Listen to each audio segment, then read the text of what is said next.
1 Samuel 17 ayat 40 sampai dengan 58. Perkelahian Daud dengan Goliat.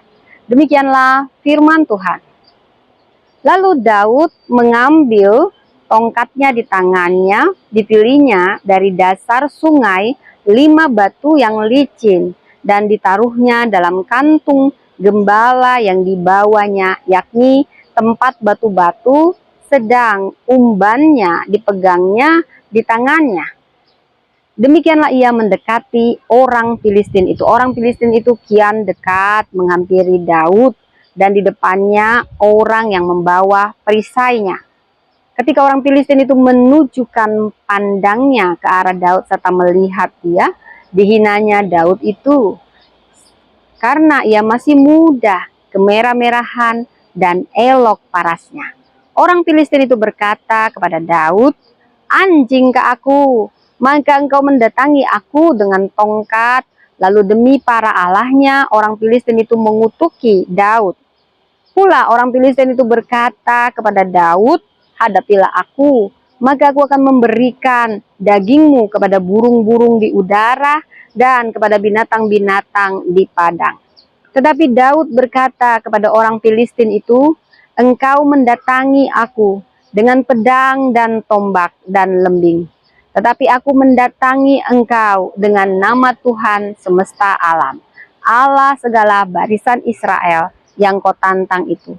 Hari ini juga Tuhan akan menyerahkan engkau ke dalam tanganku, dan aku akan mengalahkan engkau dan memenggal kepalamu dari tubuhmu. Hari ini juga aku akan memberikan mayatmu dan mayat tentara orang Filistin kepada burung-burung di udara dan kepada binatang-binatang liar, supaya seluruh bumi tahu bahwa Israel mempunyai Allah, dan supaya segenap jemaah ini tahu bahwa Tuhan menyelamatkan bukan dengan pedang dan bukan dengan lembing, sebab di tangan Tuhanlah pertempuran, dan ia pun menyerahkan kamu ke dalam tangan kami."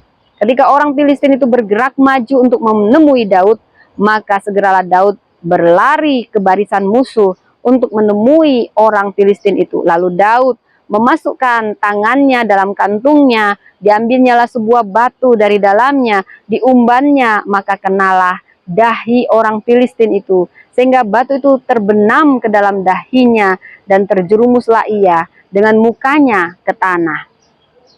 Demikianlah Daud mengalahkan orang Filistin itu dengan umban dan batu. Ia mengalahkan orang Filistin itu dan membunuhnya tanpa pedang di tangan. Daud berlari mendapatkan orang Filistin itu, lalu berdiri di sebelahnya. Diambilnyalah pedangnya, dihunusnya dari sarungnya, lalu menghabisi dia. Dipancumnyalah kepalanya dengan pedang itu. Ketika orang-orang Filistin melihat bahwa pahlawan mereka telah mati, maka larilah mereka. Maka bangkitlah orang-orang Israel dan Yehuda. Mereka bersorak-sorak lalu mengejar orang-orang Filistin sampai dekat Gad dan sampai pintu gerbang Ekron. Dan orang-orang yang terbunuh dari orang Filistin bergelimpangan di jalan ke Saarim sampai Gad dan sampai Ekron. Kemudian pulanglah orang Israel dari pemburuan hebat atas orang Filistin, lalu menjarah perkemahan mereka. Dan Daud mengambil kepala orang Filistin yang dipancungnya itu dan membawanya ke Yerusalem. Tetapi senjata-senjata orang itu ditaruhnya dalam kemahnya. Ketika Saul melihat Daud pergi menemui orang Filistin, berkatalah ia kepada Abner, panglima tentaranya, "Anak siapakah orang muda itu, Abner?" Jawab Abner, "Demi Tuanku hidup, ya Raja, sesungguhnya aku tidak tahu." Kemudian raja berkata, "Tanyakanlah, anak siapakah orang muda itu?" Ketika Daud kembali sesudah mengalahkan orang Filistin itu, maka Abner memanggilnya dan membawanya menghadap Saul, sedang kepala orang Filistin itu masih ada di tangannya. Kata Saul kepadanya, "Anak siapakah engkau, ya orang muda?" Jawab Daud, "Anak hamba tuanku Isai, orang Betlehem itu." Demikianlah firman Tuhan. Tuhan memberkati.